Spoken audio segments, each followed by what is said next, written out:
Welcome. What you are about to watch is not science fiction, and it is not folklore. It is a serious investigation into one of history's most compelling unresolved questions: the mystery of Poverty Point, America's forgotten ancient city. Across the world, in universities, research institutes, and field excavations, serious scholars are wrestling with evidence that does not fit the accepted story. Evidence that has been documented, measured, and peer-reviewed, and that still has no satisfying conventional explanation. We are going to look at that evidence carefully, without prejudice in either direction, not dismissing what is extraordinary, but not accepting it without scrutiny either. The truth, as always, is in the details.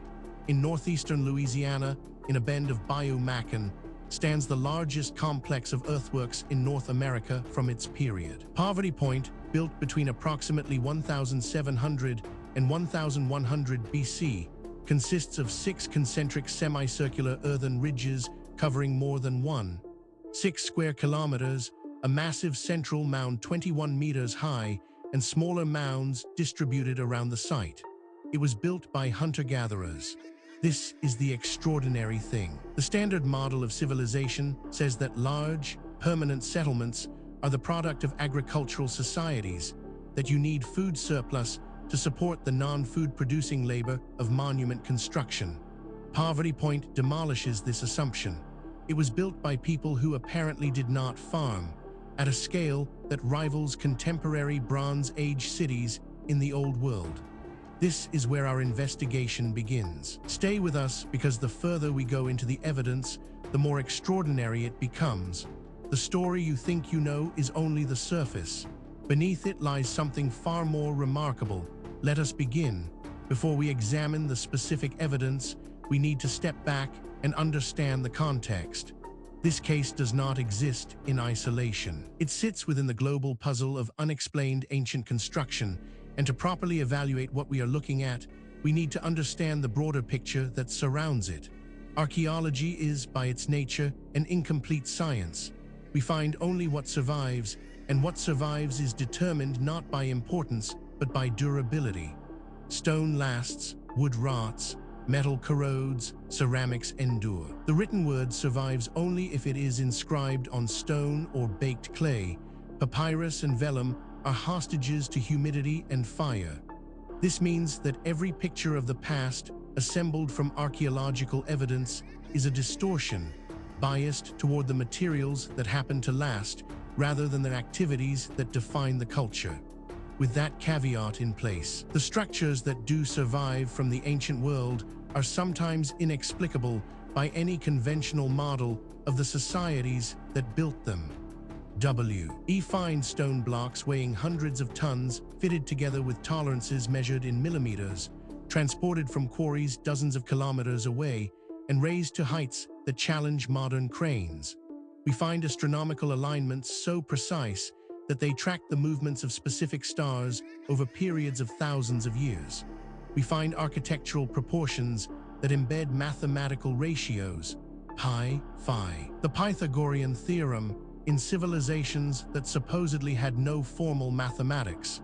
The challenge these structures pose is not engineering alone. It is conceptual. How did people without our tools conceive of projects on this scale? How did they solve the organizational problems of feeding and coordinating tens of thousands of workers over decades? How did they transmit technical knowledge across generations without standardized notation? The buildings stand as proof that they did it. The question of how remains genuinely open. This context matters because it tells us something important. What we are about to investigate is not an isolated curiosity. It is part of a pattern that researchers in multiple fields have been independently documenting for decades. And patterns, in science, demand explanation. With that foundation in place, let us now turn to the specific case at hand. Now we reach the heart of the matter. The core evidence surrounding Poverty Point, America's forgotten ancient city, is more extensive, more verified, and more troubling for conventional explanations than most people realize. Let us walk through it systematically, fact by fact, and allow the evidence to speak for itself. We are not going to speculate here. Every point that follows is documented in peer-reviewed publications, official archaeological records, or government archives that are publicly accessible. The question is not whether these facts are real. The question is what they mean. Consider this first extraordinary detail. Poverty Point is dated to approximately 1700–1100 BC based on radiocarbon dating. At its peak, it may have housed 2,000 to 5,000 permanent or semi-permanent residents, with periodic gatherings drawing far more. It was the largest urban settlement in North America for its time. This single data point, if taken in isolation, might be set aside. Anomalies happen. Instruments malfunction. Researchers make mistakes. But as we continue, you will see that this is not an isolated anomaly. It is part of a consistent and documented pattern. But that is only the beginning. Researchers also discovered the 6 concentric semicircular earthen ridges with gaps between them create a spatial organization of the settlement whose geometry was planned from the outset. All 6 ridges show consistent spacing, implying they were designed as a unit, even if built incurve. Mentally, now, a skeptic might propose an alternative explanation for this. And that is entirely reasonable. We should always test alternative explanations before accepting extraordinary ones. The problem is that the alternative explanations, when examined carefully, create more problems than they solve. The mystery deepens when we examine. The volume of earth moved at Poverty Point is approximately 750,000 cubic meters, comparable to the volume of the Great Pyramid of Giza. The movement of this material was accomplished using baskets and human labor without draft animals, requiring sustained, organized effort over an extended period. This is where the conventional account begins to strain. Each individual fact might be dismissed or minimized in isolation. But the cumulative weight of the evidence is another matter entirely. Perhaps most remarkable of all, Poverty Point functioned as a major trade center, with artifacts found at the site originating from sources up to 2,000 kilometers away. Copper came from the Great Lakes, galena from Missouri, quartz from the Ouachita Mountains, and stone tools from multiple distant sources. The trade network was extraordinary for its time. Researchers who have examined this evidence have described it as genuinely difficult to explain within the accepted framework. These are not fringe commentators. They are credentialed academics publishing in mainstream journals, raising questions that the field has not yet satisfactorily answered. Then there is the matter of the people of Poverty Point used small clay balls called Poverty Point objects for cooking, heating them in fires, and deplacing them in earth ovens to cook food. Hundreds of thousands of these objects have been found at the site, suggesting intensive cooking activity over a long period. What makes this particularly significant is its independence from the previous points. This is not a case of one theory requiring another. These are separate lines of evidence converging on the same uncomfortable conclusion. Adding to the enigma is this finding. Poverty Point was abandoned around 1100 BC for reasons that are not well understood. Climate change, resource depletion, or social disruption have been proposed. After its abandonment, no comparable monument-building tradition arose in the lower Mississippi Valley for nearly 1,000 years. This single data point, if taken in isolation, might be set aside. Anomalies happen, instruments malfunction, researchers make mistakes. But as we continue, you will see that this is not an isolated anomaly. It is part of a consistent and documented pattern. Equally puzzling to investigators, Poverty Point was designated a UNESCO World Heritage Site in 2014, one of only 24 such sites in the United States. Despite this recognition, it remains far less known than it deserves to be. Taken together, these facts form a pattern that cannot be explained by coincidence, misidentification, or methodological error. Each piece of evidence has been examined by skeptics. Each has been subjected to alternative explanations, and in each case, the alternative explanation falls short of accounting for everything that has been documented.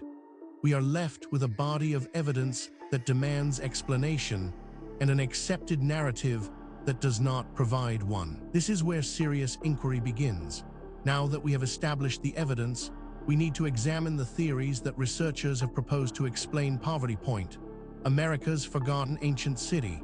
This is where the debate becomes most intense, because the theories reflect not just different interpretations of the same evidence, but fundamentally different assumptions about what is possible and what the past looked like.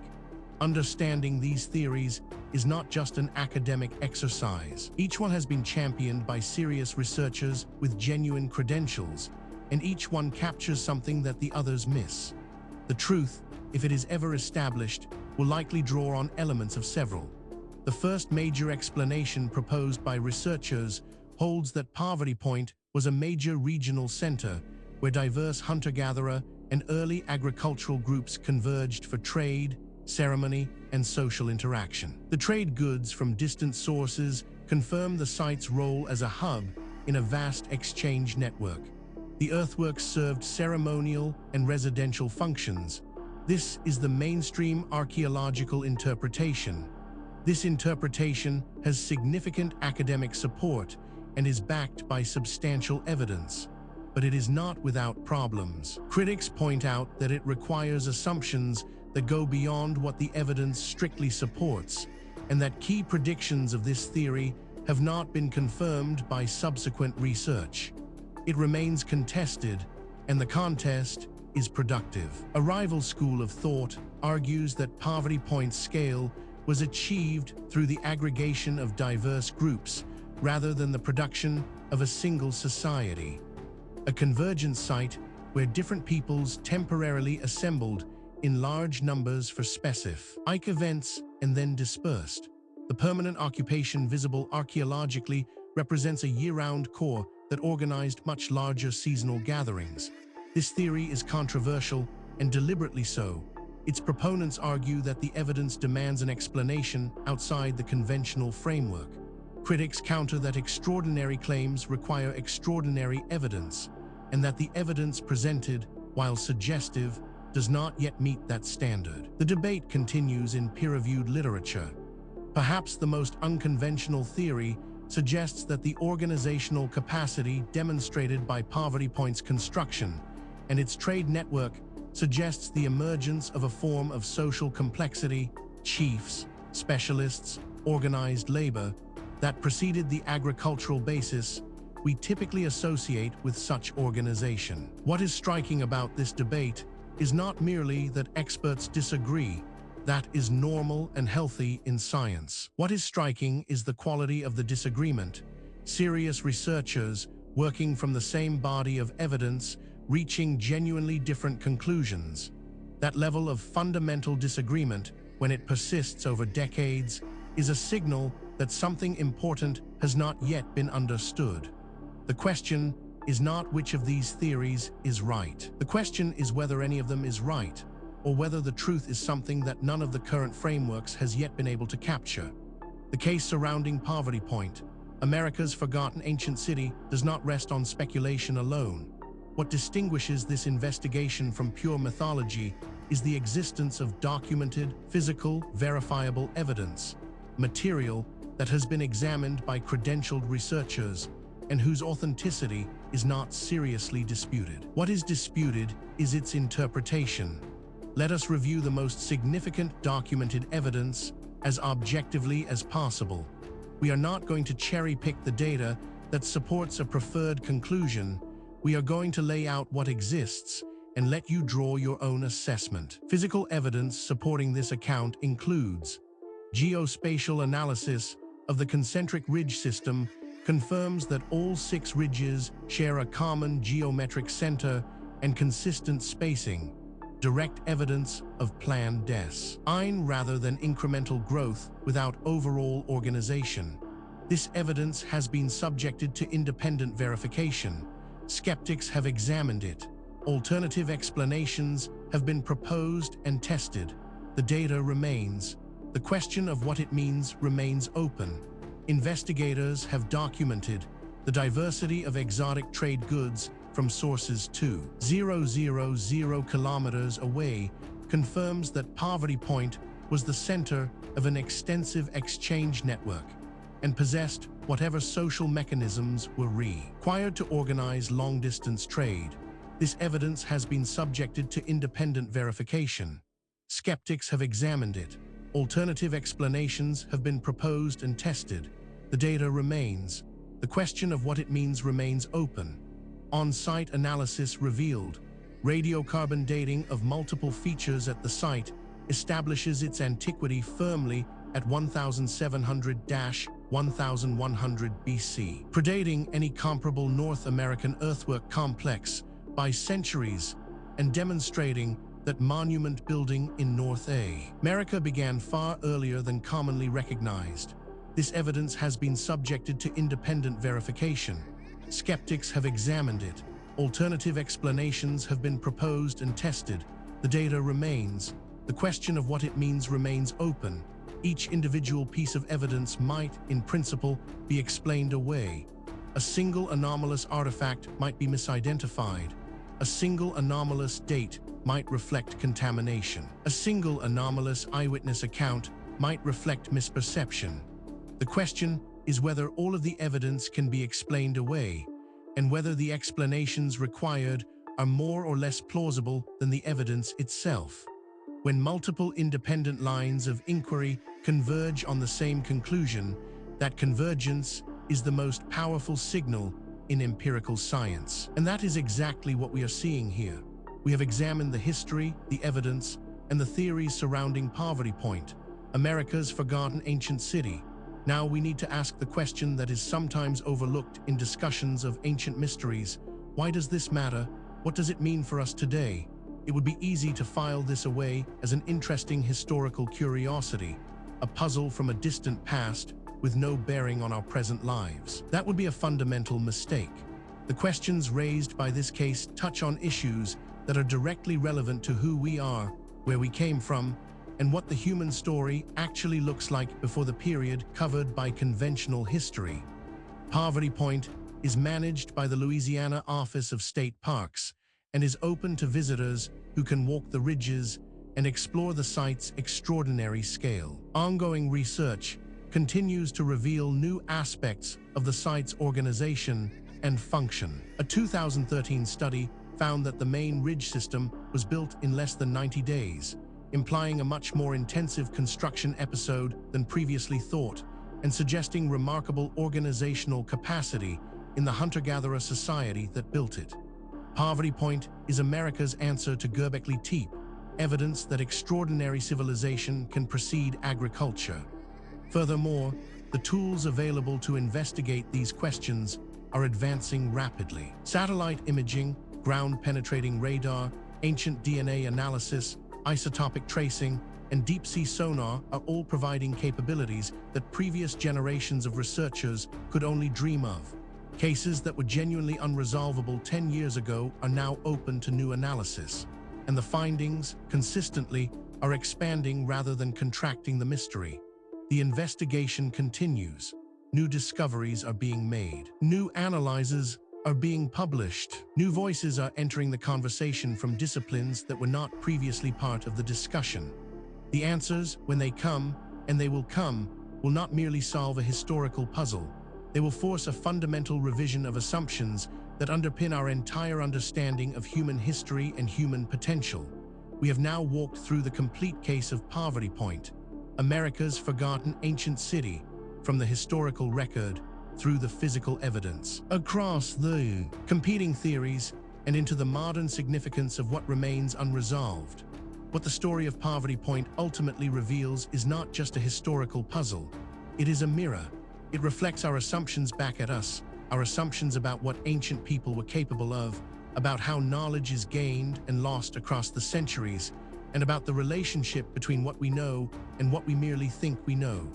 The evidence presented in this documentary is real. The questions it raises are genuine. The debate among researchers is ongoing, and that is healthy. Science is not a set of conclusions. It is a process. And the process requires that we remain open to evidence that challenges what we thought we knew. however uncomfortable that challenge might be. If you came to this documentary as a skeptic, we hope the evidence gave you something to think about.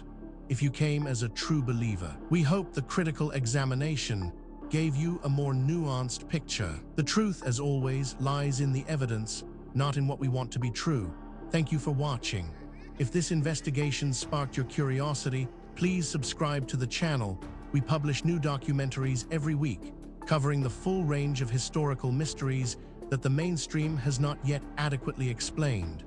Leave a comment below telling us which case you want us to investigate next. The conversation continues. The investigation never ends.